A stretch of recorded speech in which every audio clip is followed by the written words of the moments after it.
Assalamualaikum warahmatullahi wabarakatuh.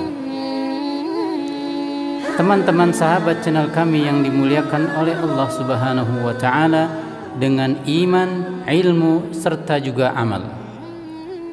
Setelah Nabi Muhammad sallallahu alaihi wasallam mengabarkan akan kemunculan Dajjal dari arah Khallah, yaitu sebuah jalan antara Syam dan Irak yang berbatu besar nan cadas, ia jelaskan ciri fisiknya yang mirip dengan Abdul Uzza ibn Qatan, seorang lelaki keturunan Bani Khuza'ah yang mati di zaman jahiliyah. Ia amatlah pendek tubuhnya, matanya hanya satu, lagi besar, dan rambutnya sangatlah keriting. Innahu syabun qatat, ay syadidul qisar wa qila syadidu ju'udatis sya'r.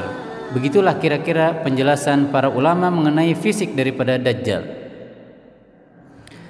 Namun dengan kehendak dan izin Allah, meski begitu buruk fisiknya, ia mampu mengitari berbagai belahan dunia dengan amat sangat cepat, layaknya awan yang bergerak karena didorong angin yang begitu amat sangat kencang.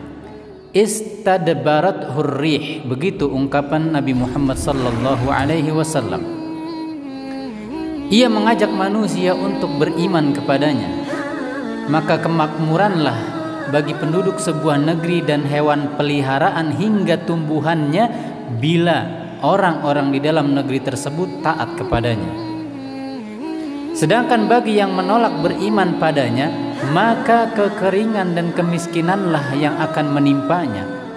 Fitnah, ujian terbesar dan terberat sepanjang sejarah manusia. Fa'atha yaminan wa'atha shimalan. Begitulah gambaran yang Nabi berikan mengenai begitu cepatnya ia membuat kerusakan di atas muka bumi. Sungguh satu-satunya bekal yang diajarkan Nabi kita bila berjumpa dengannya, faman adrakahu minkum falyaqra alaihi fawatiha suratil kahfi.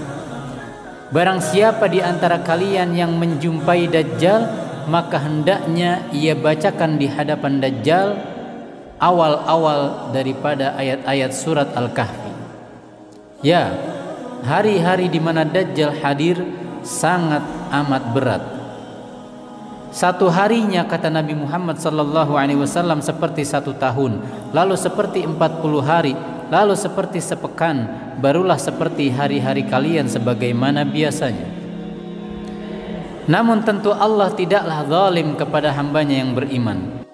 Di tengah-tengah ketakutan dan kekalutan, idh ba'athallahu al-masih ibn Maryam fayanzilu 'indal manaratil bayda syarqiyya Dimashq baina mahrudataini.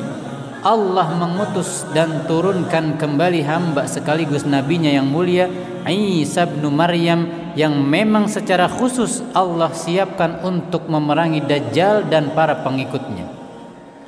Ia turun dari langit di menara putih di timur Damaskus dengan mengenakan 2 lapis pakaian yang dicelup dengan wars dan za'faran, wadi'an kaffaihi ala ajnihati malakaini idza ta'ta'a ra'sahu qatar wa idza rafa'ahu tahaddar.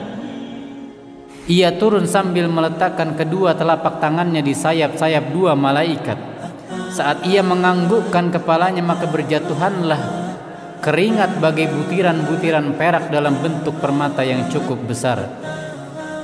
Wala yahillu likafirin yajidu riha nafasahu illa mat wa nafasuhu yantahi haitsu yantahi tarfuhu. Dan tidak satu pun orang kafir yang mencium aroma nafas Isa alaihi salam melainkan mereka pasti mati, sedangkan hembusan nafasnya sejauh pandangan matanya. Lalu ia bergegas mengejar Dajjal dan membunuhnya di sebuah lokasi yang disebut oleh Nabi Muhammad sallallahu alaihi wasallam sebagai Babul Lud, gerbang Lud. Lud adalah sebuah desa di Palestina.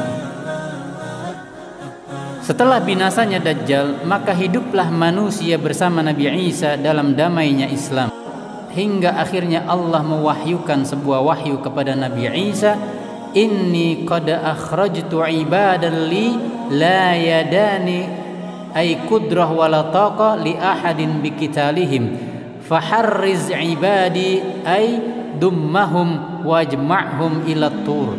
Wahai Isa, sungguh aku telah mengeluarkan hamba-hambaku yaitu Ya'juj dan Ma'juj dari penahanannya selama ini, dan sungguh tidak satu bangsa pun yang mampu melawan apalagi memerangi mereka.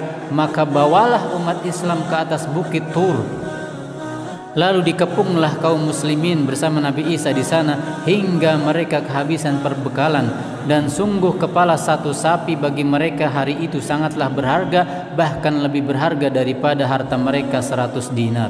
Hatta yakuna ra'sus thawr li ahadihim khairan min mi'ati dinar li ahadikumul yaum. Begitulah ungkap Nabi Muhammad sallallahu alaihi wasallam. Tak tega melihat kondisi umat seperti itu, maka Nabi Isa mengajak mereka berdoa, bermunajat, memohon bantuan dan solusi kepada Allah. Yarghabu Nabiyullah Isa wa ashabuhu yursilullahu alaihimun naghaf fi riqabihim fayusbihuna farsa mauti nafsin kamauti nafsin wahidah.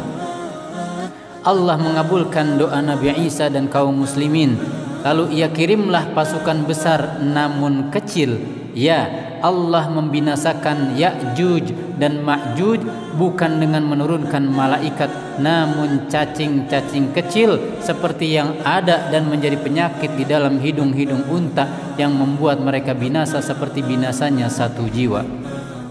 Dan itu terjadi teman-teman sekalian di sebuah bukit yang disebut dengan Jabal Khamar, sebuah bukit di wilayah Baitul Maqdis. Setelah mereka menyombongkan diri, melesatkan panah-panah mereka ke arah langit sambil berkata, kita telah menghabisi penduduk dunia, penduduk bumi, maka mari kita habisi penduduk langit. Dan Allah biarkan mereka makin congkak dengan mengembalikan anak-anak panah mereka berlumuran darah, seolah-olah mereka benar-benar telah membunuh para penduduk langit.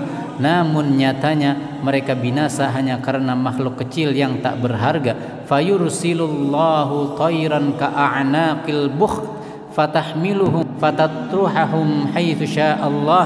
Lalu Allah kirimkan gelombang kedua pasukan yang membersihkan jasad-jasad mereka yang bergelimpangan memenuhi seantero bumi, yaitu burung-burung berleher panjang seperti leher unta. Thumma yursilullahu mataran la yakunna minhu baitu madar wala wabar fayagsilul ardo hatta yatrukaha kazzalafah. Lalu Allah juga menurunkan air hujan yang tak terhalang oleh tanah liat yang mengeras atau apapun yang menghalanginya, membersihkan darah dan bau busuk bangkai mereka hingga bumi menjadi begitu jernih bak cermin yang begitu bersih. Wallahu ta'ala a'lam bisawab. Barakallahu fikum. Wassalamu alaikum warahmatullahi wabarakatuh.